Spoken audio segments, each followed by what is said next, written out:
I spent 2 decades turning my father-in-law's struggling logistics firm into a $500 million defense giant. At 51, I expected the CEO title. Instead, he handed my life's work to his golf-addicted son. He forgot one crucial detail. I owned every federal relationship, not his company. Let the games begin. If you want to understand how a man decides to dismantle his own family, you first have to understand what it took to build it. My name is Constance Pendleton. For 22 years, I bled for Sterling Logistics. When I married Connor Sterling at 28, her father, Richard, was running a modest regional trucking company out of Alexandria, Virginia. They moved commercial freight, mostly auto parts and agricultural supplies, across the eastern seaboard. It paid the bills, but Richard was drowning in overhead and struggling to compete with the national carriers. I was fresh out of a 6-year stint as an acquisitions officer in the Army, armed with a Rolodex full of Pentagon contacts and a deep, intimate understanding of the Federal Acquisition Regulation, FAR. Richard saw an opportunity. He offered me a job, promising that if I could pivot his trucks into the defense sector, the company would eventually be mine. "You're the son I always needed in the boardroom, Constance," Richard told me over a glass of Macallan 18 on my wedding night. I believed him. Over the next 2 decades, I practically lived on the Acela Express between Alexandria and D.C. I navigated the labyrinth of DoD procurement. I took Sterling Logistics from hauling tractors to hauling classified aerospace components, munitions, and sensitive telecom equipment for the Department of Defense. I built a separate division, Sterling Defense Solutions, and grew it from $0 to $450 million in annual recurring revenue. I was the vice president of federal operations. But in reality, I was the engine keeping the entire Sterling empire afloat. Richard took the magazine covers, the CEO of the Year awards, and the massive dividend payouts. I didn't mind. I was 51, pulling down a fantastic salary. And Richard, now 74, was openly talking about retirement. The succession plan was an open secret. I was going to be named CEO at the end of the fiscal year. Then, the prodigal son returned.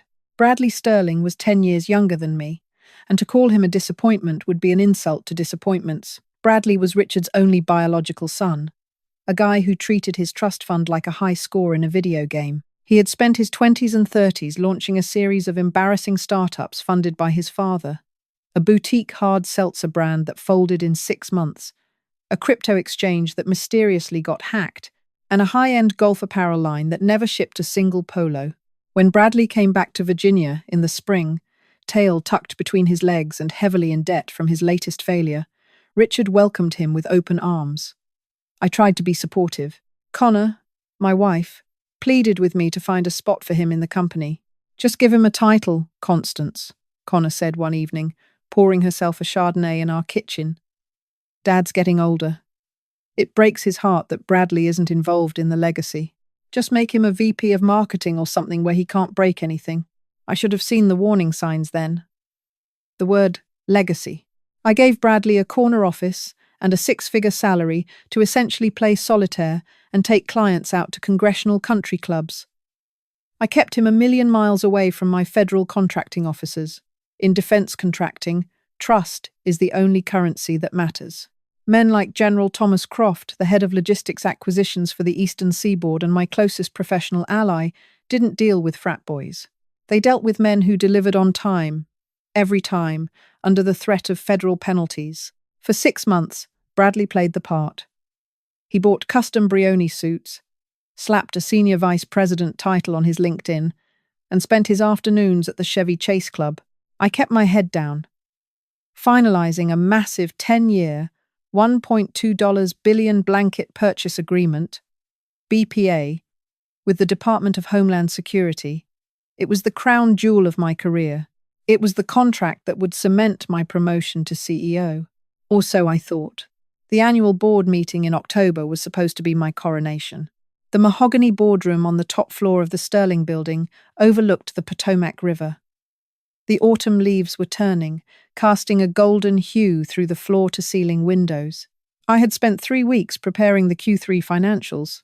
We were up 18% year over year, entirely driven by the defense division. The commercial trucking side, run by Richard's old cronies, was actually bleeding money. The board consisted of Richard, myself, Connor, who held a 10% proxy share, two of Richard's oldest golf buddies, and, newly seated at the table, Bradley. Bradley was leaning back in his leather chair, tapping a solid gold pen against his teeth, a smug, unearned confidence radiating from him. After I presented the spectacular quarterly numbers detailing the final stages of the DHS contract, I took my seat. I looked at Connor, who offered me a tight, nervous smile. I didn't register the anxiety in her eyes until it was too late. Richard stood up, buttoning his suit jacket. He looked at me, then looked around the room. "Constance, spectacular work as always," Richard began, his booming voice filling the room. "The growth of the defense sector is, well, it's nothing short of miraculous. You've built an incredible machine." "Thank you, Richard," I nodded, waiting for the pivot. "As you all know, I am turning 75 next month," Richard continued, placing his hands flat on the table. "It's time for me to step back. I need to look at the future of Sterling Logistics. This company has my name on the building. It was built by my father, and then by me. It is a family legacy." My stomach performed a slow, sickening roll. The air in the room suddenly felt incredibly thin. "To secure that legacy," Richard said, his eyes avoiding mine and locking onto his son, "I am restructuring the executive team. Effective immediately, I am promoting Bradley to Executive Vice President and Head of Federal Contracts. He will take over the day-to-day operations of the Defense Division and will assume the role of CEO when I formally retire in January." Silence hung in the room, heavy and suffocating. My ears started to ring. I looked at Bradley, who gave me a slow, practiced nod, trying to mimic the gravitas he absolutely did not possess. "Constance." Richard finally looked at me, his expression a mask of manufactured sympathy. "You are invaluable to us. We are moving you to the role of Senior Strategic Advisor. Your salary will remain exactly the same. But it's time for Bradley to learn the ropes of the empire he will inherit. He needs your portfolio. I expect you to begin handing over your key contacts and transition the DHS contract to his management by the end of the week." I was 51 years old. I had given my youth, my weekends, my health, and my military reputation to this man. And in 5 minutes, he had relegated me to a glorified babysitter for his incompetent son. "Richard." I kept my voice dangerously level, though my hands were shaking under the table. "With all due respect, Bradley doesn't possess a security clearance high enough to read the preamble of the DHS contract, let alone manage the logistics flow of federal assets. The contracting officers don't know him." Bradley scoffed, leaning forward. "Come on, Artie. It's schmoozing government drones and signing supply orders. I think I can handle taking a few generals to Ruth's Chris. You've built the system. I'm just taking the wheel. You look tired anyway, man. Enjoy the break." I ignored him, my eyes burning holes into Richard. "The federal government awards contracts based on past performance and key personnel. You can't just swap out the lead executive on a billion-dollar negotiation." "It's a done deal, Constance," Richard said, his tone hardening, dropping the grandfatherly act. "The board has already voted." I snapped my head toward Connor. My wife of 20 years. She was staring intently at her notepad, her knuckles white as she gripped her pen. She had known. She had voted for this. The betrayal didn't feel like a stab to the heart. It felt like a cold, heavy stone dropping into my gut. "I see," I said softly. I stood up, calmly closing my leather folio. I didn't yell. I didn't flip the table. 20 years in military and government logistics teaches you one thing. Never telegraph your counterattack. "I will begin the transition immediately," I said. I walked out of the boardroom, took the elevator down to the parking garage, sat in my car, and finally let the anger wash over me. I screamed until my throat was raw, hitting the steering wheel until my knuckles bruised. When I got home that night, the house was dark. Connor was sitting in the living room, a half-empty bottle of wine on the coffee table. "Constance, please," she started as soon as I walked in. "Don't look at me like that." Dad pressured me. He said if Bradley didn't get a real career now, he never would. He said you'd understand. "You're keeping your salary." "I built that company, Connor," I said, my voice hollow. "I built the wealth you're drinking right now.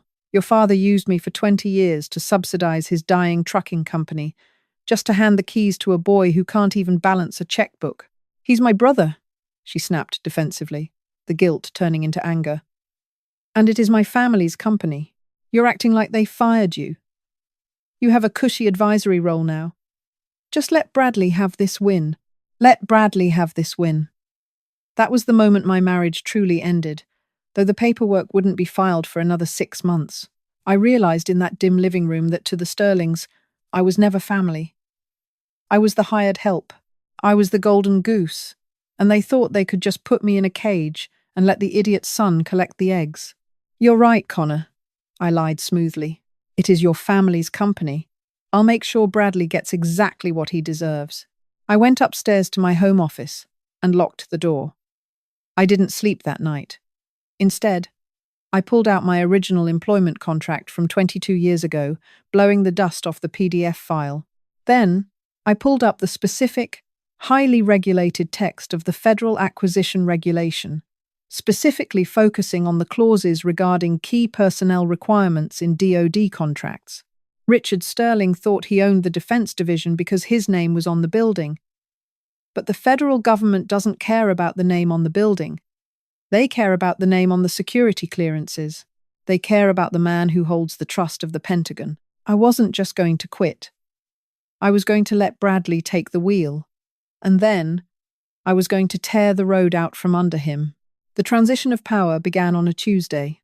Bradley strolled into my office at 10:30 a.m., holding an iced macchiato, wearing a bespoke linen suit that looked better suited for a Miami yacht than a windowless Pentagon briefing room. "All right, Artie," he smirked, dropping a leather pad folio onto my desk. "Let's get this over with. Give me the cheat codes to the government ATM." I smiled. It was a cold, practiced smile. "Of course. Bradley, sit down. Let's talk about the Federal Acquisition Regulation." For the next 2 weeks, I played the dutiful soldier. I handed over the spreadsheets, the vendor lists, and the organizational charts.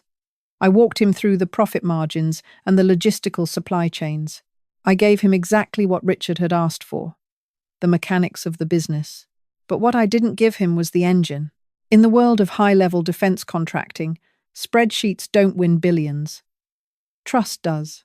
You are moving sensitive, encrypted communication arrays, prototype drone chassis, and sometimes live munitions. The contracting officers, the federal employees who hold the purse strings, need to know that if a truck breaks down in rural Ohio at 2 a.m., the guy at the top of the food chain is awake, answering his phone, and fixing the problem before it hits a commanding officer's desk. My first meeting with Bradley and General Thomas Croft was a masterclass in self-sabotage. We met at the Army and Navy Club in Washington, D.C.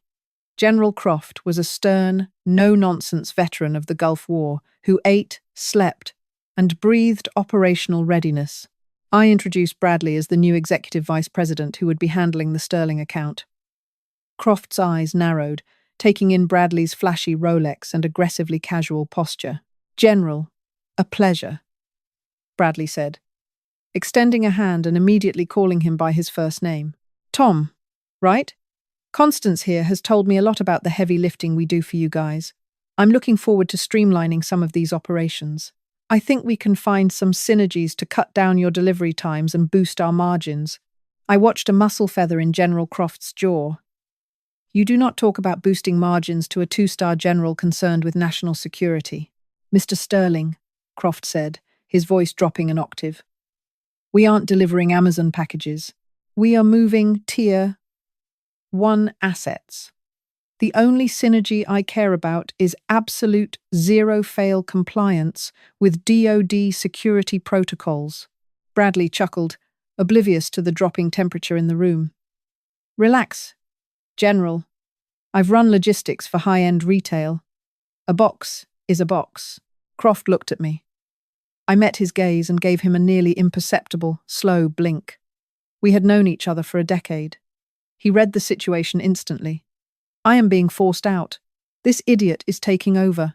Over the next month, I introduced Bradley to the key players. Diane Haverford, the ruthless but brilliant contracting officer for our pending $1.2 billion Department of Homeland Security BPA. Mitchell Davies, the head of our cybersecurity compliance team, and half a dozen other critical lifelines. In every meeting, Bradley talked over them, boasted about his father's company, and treated these federal officials like annoying speed bumps to his inevitable wealth, while Bradley was busy alienating the most powerful people in D.C. I was busy calling my lawyer, Bill Taggart. Constance, you've got a non-compete clause in your Sterling contract, right? Bill asked over a secure line from his office in Bethesda. I do, I replied.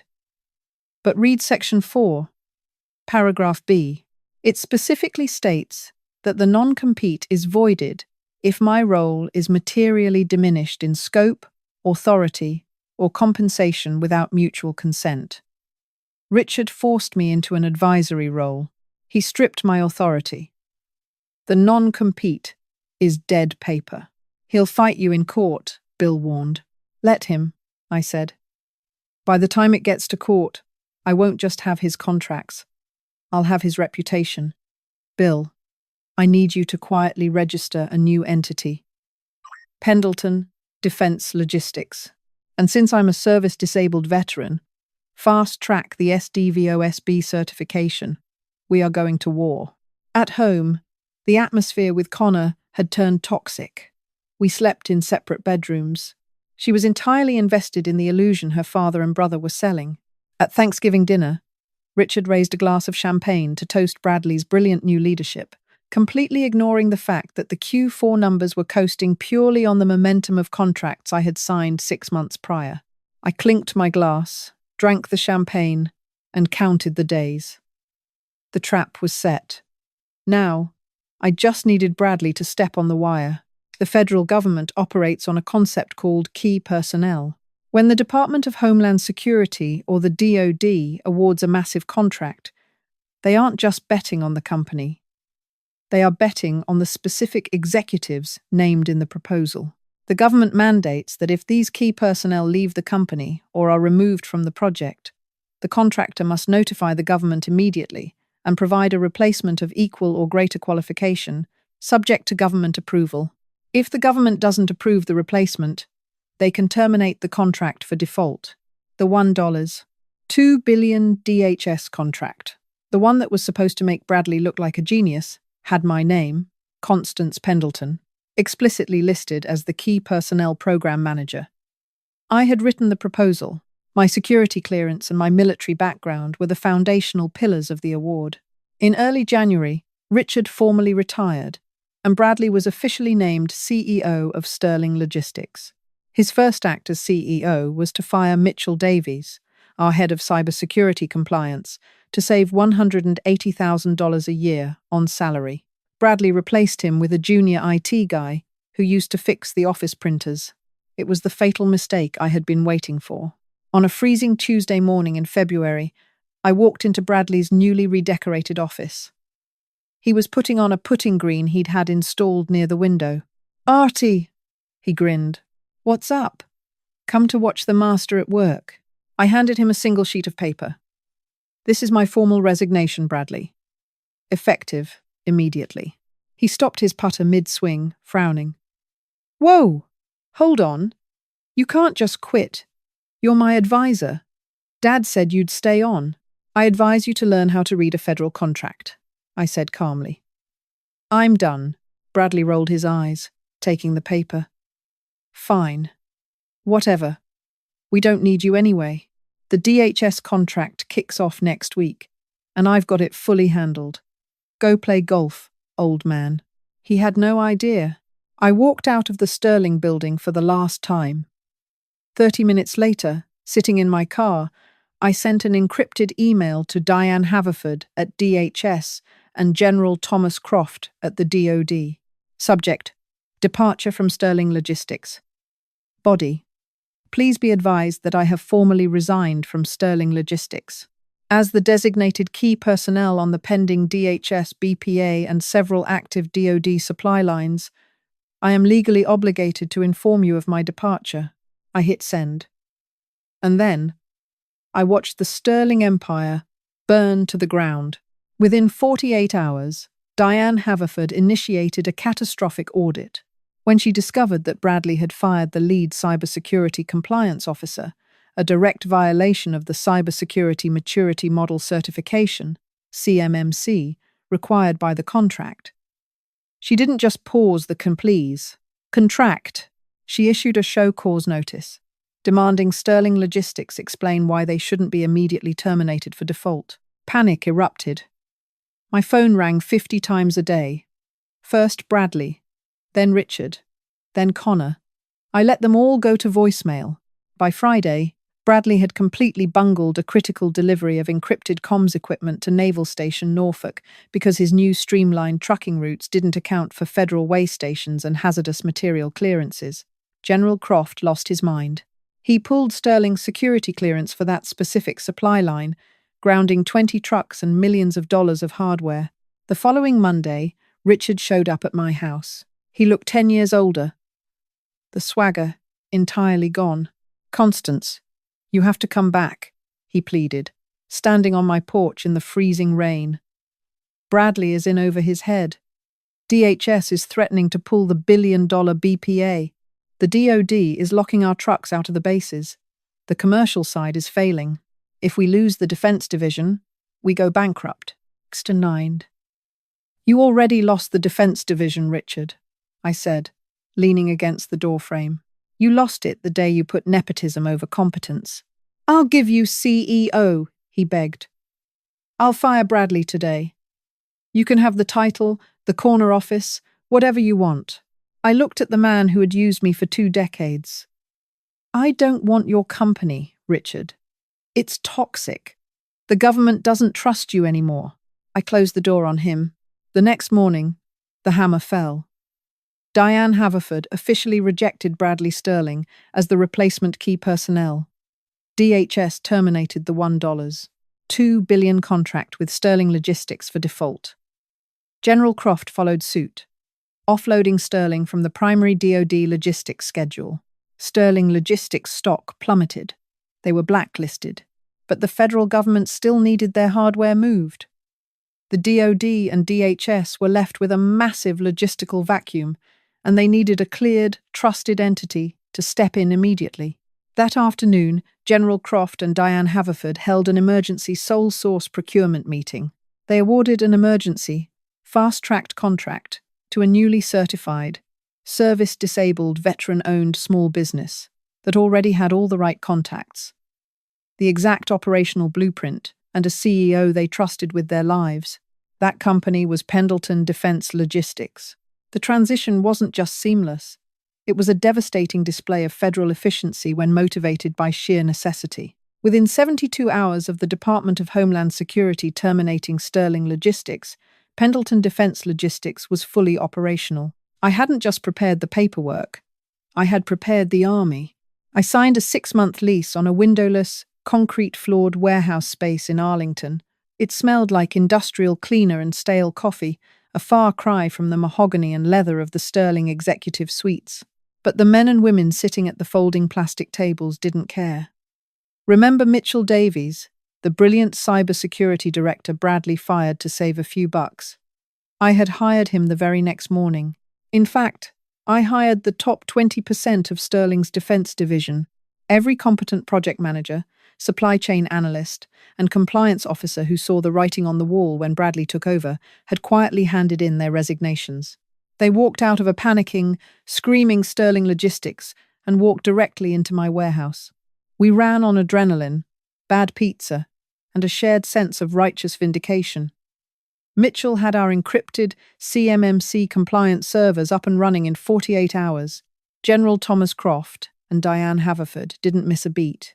By the end of March, Pendleton Defense Logistics had secured the emergency, sole source $1 2 billion DHS blanket purchase agreement and absorbed 80% of the Department of Defense logistics routes that Sterling had lost. The federal government didn't care about Richard Sterling's legacy or the name on the side of the truck. They cared about the man who kept the engines running. But Bradley wasn't going to go down without a tantrum. His desperation quickly mutated into something bordering on criminal. In early April, Mitchell knocked on my makeshift office door, his face pale. He turned his laptop around to show me a string of code and access logs. "Constance," Mitchell said, his voice tight. "Someone is trying to access the DoD's wide area workflow portal to authorize invoice payouts for the old Sterling routes. They're using your old common access card credentials. The IP address is pinging directly from the Sterling executive floor. Bradley, the idiot, was trying to ghost authorize federal payments using my inactive identity to keep his cash flow alive. Did they get in?" I asked, feeling a cold wave of absolute certainty wash over me. This was the kill shot. "No," Mitchell shook his head. "I invalidated those tokens the day I left, but the DoD system registered the attempt. It flagged it as a severe, unauthorized access breach." I leaned back in my chair. "Pack up those logs, Mitchell. Send them directly to the DoD Inspector General's office. Let's see how Bradley handles federal agents." 3 days later, I was served with a massive civil lawsuit. Bradley and Richard were suing me for $20 million, alleging breach of contract, corporate espionage, and violation of my non-compete clause. They hired an aggressive, overpriced downtown D.C. litigator named Harrison Cole, who immediately filed injunctions threatening to freeze all of my new federal contracts. It was a smokescreen, a desperate attempt to force me to settle and give them a cut of the new business to save their sinking ship. I met them in a sterile, glass-walled arbitration room a month later. Richard looked entirely hollowed out. His tailored suit hung loosely on his frame, and the arrogant, grandfatherly swagger was entirely gone. Bradley, however, was still clinging to his delusions, glaring at me across the table, his knee bouncing nervously. "You stole my company, Constance," Bradley hissed, leaning forward. "You manipulated the government to ruin us. You're a thief." My lawyer, Bill Taggart, didn't even bother opening his briefcase. He just smiled, a cold, predatory gleam in his eye. "Gentlemen," Bill said, sliding a single, heavily redacted folder across the table toward Harrison Cole.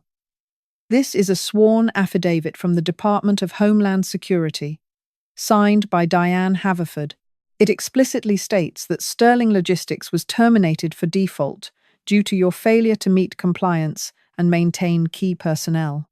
Furthermore, Constance's non-compete was rendered null and void the moment you demoted him to an advisory role without his consent." Cole frowned, skimming the document. "This is administrative procedure. It doesn't excuse corporate sabotage." "Turn to page 4, Harrison," Bill interrupted, his voice dropping to a deadly calm. Cole flipped the page. Bradley's bouncing knee suddenly stopped. "That," Bill continued, "is an active investigation notice from the Department of Defense Inspector General. It details an unauthorized cyber intrusion attempt originating from Bradley Sterling's IP address, attempting to use my client's deactivated credentials to defraud the federal government of outstanding invoice payments, a felony violation of the Computer Fraud and Abuse Act." The silence in the room was absolute. I watched the blood drain from Bradley's face. He looked like a child who had just realized the stove was actually hot. I looked directly into Richard's eyes. "I didn't steal anything, Richard. I left. You handed $1 billion defense portfolio to a man who didn't know the difference between classified munitions, transport, and a grocery delivery. Then you let him commit federal wire fraud trying to cover up his incompetence. The government fired you. I just picked up the pieces." Harrison Cole aggressively shoved the folder back across the table, stood up, and looked down at Richard. "My retainer does not cover defending you against the DoD Inspector General. We are withdrawing the civil suit immediately." Cole walked out. Richard slumped back in his chair, putting his head in his hands, a low, ragged sound escaping his throat. Bradley sat frozen, staring at the polished wood table, finally waiting for a victory that was never coming. The collapse of Sterling Logistics from that point on was breathtakingly fast. The federal investigation resulted in massive fines that drained whatever liquid capital the company had left. Without the defense division subsidizing the failing commercial trucking side, the company bled out in weeks. Banks called in their commercial loans. The repo men came for the trucks. Bradley, in a desperate attempt to keep up appearances, tried to secure private equity funding, but no serious investor touches a federal contractor that has been blacklisted for default and investigated for fraud. By November, exactly 1 year after the board meeting where I was stripped of my life's work, Sterling Logistics filed for Chapter 7 liquidation. The personal fallout was equally total. My divorce from Connor was finalized shortly after the bankruptcy. The mediation was painful, not because we were fighting over assets, but because there were almost no assets left to fight over. The Sterling family trust had been entirely collateralized by Richard to save the failing business. Connor had to move out of our sprawling estate and into a modest townhouse in Fairfax, taking a job as a mid-level real estate agent. During our final meeting with the divorce lawyers, she looked at me across the table, her eyes red-rimmed and exhausted. "You warned me," she said softly, staring at the settlement papers. "You told me Bradley would break it." "I did," I replied, keeping my voice gentle but firm. "But you chose to believe the illusion your father sold you. I'm sorry it ended this way, Connor, but I wasn't going to let them drown me too." We signed the papers and walked our separate ways. I haven't seen her since. The ultimate, cinematic, poetic justice came 2 years later. Pendleton Defense Logistics had exploded. We were clearing $600 million in annual revenue. We had a flawless federal compliance record, and we had desperately outgrown our Arlington warehouse. We needed a permanent, flagship headquarters. My commercial real estate broker called me on a Tuesday morning with a listing for a massive, state-of-the-art office building overlooking the Potomac River in Alexandria. It was being sold at a commercial foreclosure auction by the bank that had liquidated Sterling's assets. The building that now stood silent across the street had once been the proud headquarters of Sterling Logistics. To most people in the city, it was just another corporate casualty, an empty tower with dark windows and a foreclosure notice. But to me, it was something else entirely. I bought it for almost nothing. When the Sterling's empire collapsed under the weight of their own greed and arrogance, the banks moved fast. Assets were liquidated, properties auctioned, reputations erased. While everyone else saw a failed company, I saw opportunity. The price they asked for the building was almost insulting. I signed the papers without hesitation. A month later, after weeks of renovations, I returned for the first time. The lobby smelled of fresh marble polish and new paint. The cold sterility of the old Sterling branding was gone, replaced by sharp lines, dark steel accents, and quiet power. I stepped into the private elevator, the same one executives used to ride, while the rest of us took the crowded lifts downstairs. The doors opened on the top floor. I walked slowly into the corner office. It was the same room I had spent years entering with careful politeness. The same room where Bradley Sterling once practiced putting on a ridiculous indoor green while pretending to run a billion-dollar company. The same room where Richard Sterling had looked me in the eye and fired me, all to clear space for his son's inflated ego. The putting green was gone now. The walls had been redesigned, the floors replaced, the office transformed into something sharper and more formidable. But the windows were the same. I stepped toward the glass and looked out across the grey waters of the Potomac River rushing below the skyline.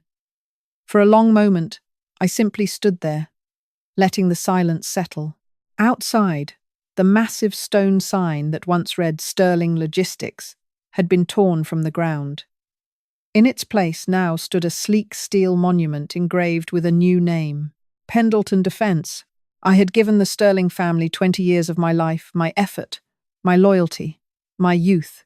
I once believed their approval was the price of success, that their empire was something I could only serve, never control. Standing there in the office that used to belong to them, I finally understood the truth. I never needed their permission to rule the empire. I only needed them to fall so I could buy it out from under them.